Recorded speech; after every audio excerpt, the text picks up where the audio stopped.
हम आर्टिकल 14 के बारे में जान चुके हैं। आर्टिकल 14 में कहा जाता है कि विधि के समक्ष समानता, अर्थात विधि जो है सभी के लिए बराबर है, कानून जो है सभी के लिए समान है।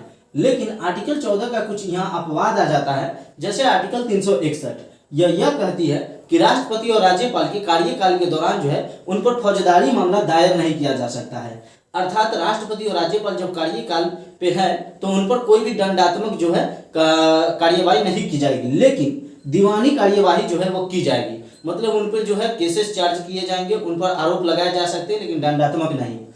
आर्टिकल 105 में यह कहा जाता है कि राष्ट्रपति और राज्यपाल के निर्णय के प्रति न्यायालय में जवाबदेह नहीं। कहने का मतलब यह है कि राष्ट्रपति और राज्यपाल अगर जो निर्णय दे देते हैं तो वह निर्णय जो होगा न्यायालय में जवाबदेह नहीं होगा, उनके खिलाफ जो है न्यायालय में कोई कार्रवाई नहीं होगी। संसद के सदन में क्या होता है कि संसद के सदस्यों के द्वारा कही गई किसी बात विवाद को लेकर के न्यायालय में जवाबदेह नहीं होगा।